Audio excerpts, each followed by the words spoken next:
Fan service. It's synonymous with anime for many people, and is one of the common things separating it from its Western animated counterparts. Despite at times being nothing but cheap titillation, can also be a useful tool to bring viewers into something that might not otherwise catch their attention. Which brings us to today's animated film, titled Call Me Tonight.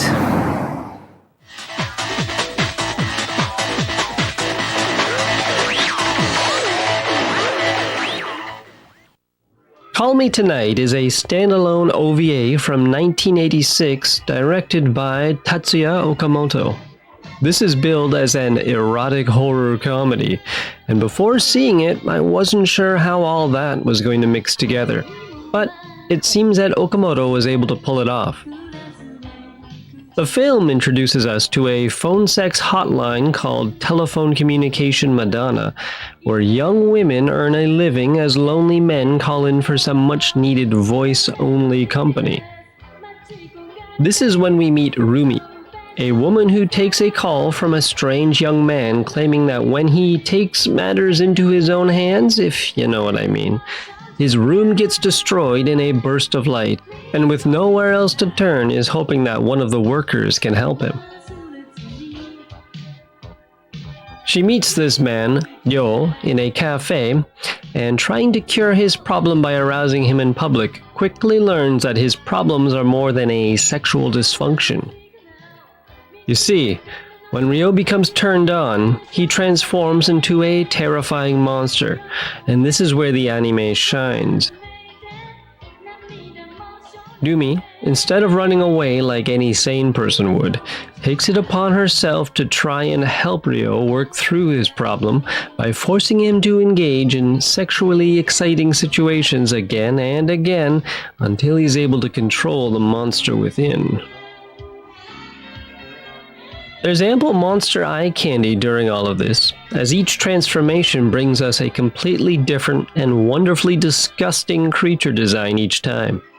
Clearly, the makers of this OVA have a lot of love for creature features, as references to horror and sci-fi are scattered through the short film.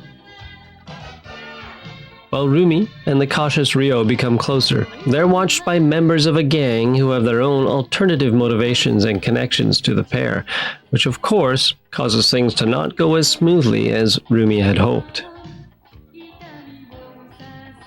As I said before, the monster designs are top-notch in Call Me Tonight, and the regular character designs are good, if not standard, for the time period this was made.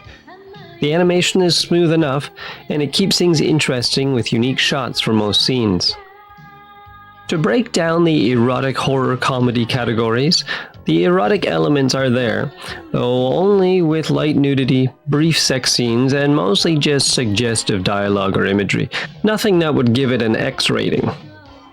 The horror elements, while full of various monster designs thanks to Ryo, are about as horrific as things get. Come to think of it, except for the blood Ryo coughs up as he changes, I can't think of anyone dying or even losing a limb for that matter. Mostly, his transformations are played for laughs, which brings us to the comedy part of the film. Although seeming seedy in the phone sex and sci-fi monster packaging, Call Me Tonight really is just a comedy, bookended by other film styles. The meat of this short is watching the pair try and figure things out as they go, but it turns much more full-on monstrous towards the end.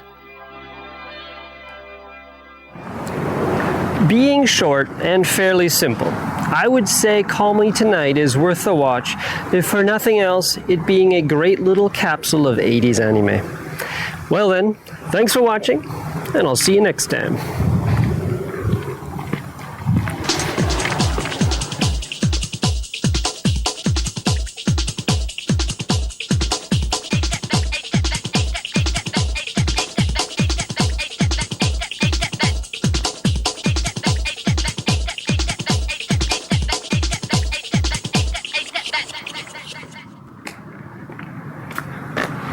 Where the hell am I going?